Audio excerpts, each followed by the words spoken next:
अब अगला पाठ पढ़ते हैं। बिना विचारे जो करे। पाठ 10। एक पंडित जी थे। वह बहुत दयालु थे।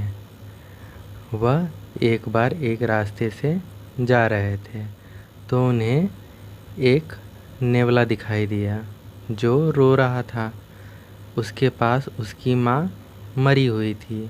रोते हुए नेवले को देखकर पंडित जी बोले, अरे रो मत, मैं तुझे अपने घर ले चलता हूँ। वह नेवले को अपने साथ घर ले आए और अपनी पत्नी से बोले, देखो मैं क्या लाया हूँ, तुम अब इसकी भी देखभाल करो। तो उनकी पत्नी बोली, क्यों नहीं, मुझे छोटे बच्चे बहुत पसंद हैं, लाइए मुझे दीजिए। बेचारा नेवले का बच्चा, उसकी पत्नी ने बोला, जल्दी ही बढ़कर गोल मटोल तथा मजबूत बन गया। उस नेवले के दांत बहुत नुकीले थे। हालांकि मैं इसे बहुत प्यार करती हूँ। उनकी पत्नी ने कहा कि मैं नेवले से बहुत प्यार करती हूँ, पर है तो एक जंगली जानवर ही, मुझे हमेशा सावधान रहना चाहिए। पंडित जी की पत्नी ने बोला कि मैं बाहर पानी लेने जा रही हूँ, ध्यान रखिएगा कि नेवला हमारे बच्चे को नुकसान न पहुँचाए। तो पंडित जी बोले, तुम बेकार ही चिंता करती हो, वो अपने भाई को नुकसान कैसे पहुँचा सकता है। थोड़ी देर बाद बाज़ार जाने का समय हो गया। अब मुझे बाज़ार चलना चाहिए, पंडित जी ने बोला और पंडित जी चले गए। जैसे ही पंडित जी घर से निकले तभी एक सांप आ गया।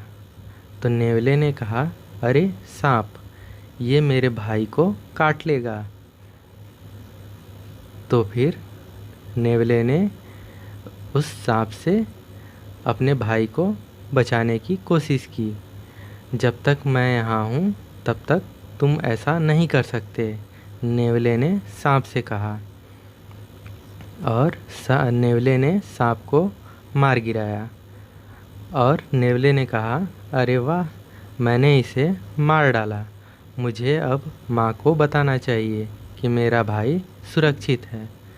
और नेवला बाहर की तरफ गया और पंडित जी की पत्नी पानी लेकर आ रही थी। तो नेवले ने कहा, वो आ रही है माँ, जब वो मेरी बहादुरी के बारे में जानेगी तो वो कितनी खुश होगी। पंडित जी की पत्नी ने नेवले के मुंह पे खून लगा देखा तो उन्होंने सोचा कि ये कैसा खून है, निर्दयी, तुमने मेरे बेटे को मार डाला ना, ये ले एहसान फरामोश, तेरी यही सज़ा है।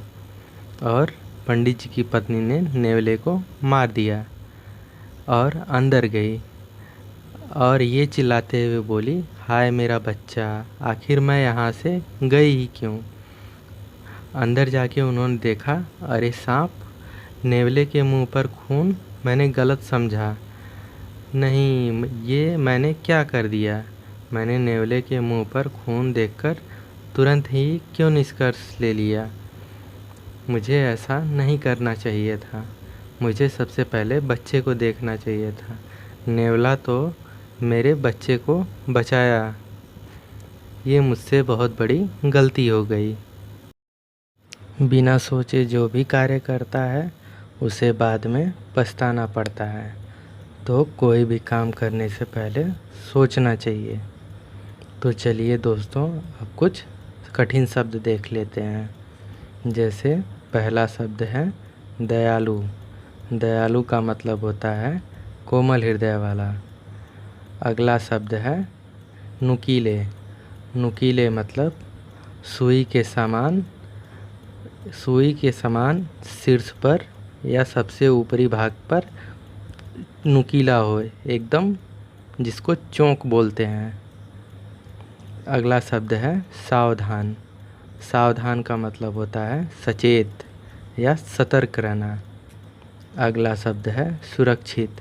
सुरक्षित का मतलब होता है खतरा से मुक्त, जिसमें कोई खतरा ना हो। अगला शब्द है बहादुरी। बहादुरी का मतलब होता है साहसी। अगला शब्द है निर्दयी। निर्दयी का मतलब होता है क्रूर, कठोर हृदय वाला। अगला शब्द है फरामोश। फरामोश का मतलब होता है धोखेबाज। अगला शब्द है तुरंत। तुरंत का मतलब होता है अभी। अगला शब्द है निष्कर्ष।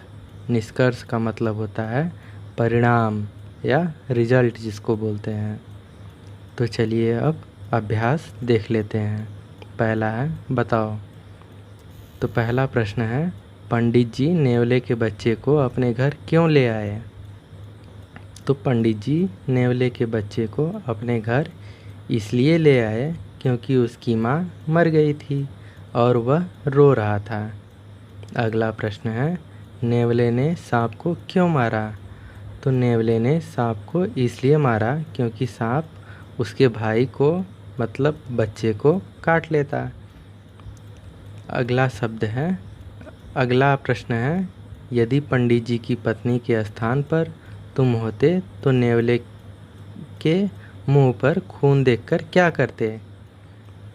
तो यदि पंडित जी की पत्नी के स्थान पर मैं होता तो नेवले के मुंह पर खून देखकर सबसे पहले बच्चे को देखता। अगला है, इस वाक्य का क्या अर्थ अपने शब्दों में लिखो। बिना विचारे जो करे सो पाछे पछताए। इसका मतलब है जो बिना सोचे विचारे कार्य करते हैं वह बाद में बहुत पछताते हैं। अब तीसरा है, नीचे दिए गए जानवरों के चित्र देखकर उन्हें पहचानो तथा सामने खाली स्थान में उनकी उपयोगिता सोचकर लिखो।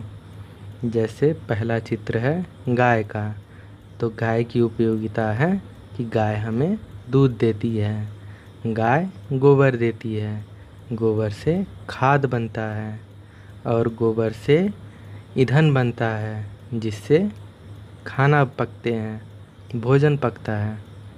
अगला चित्र है कुत्ते का।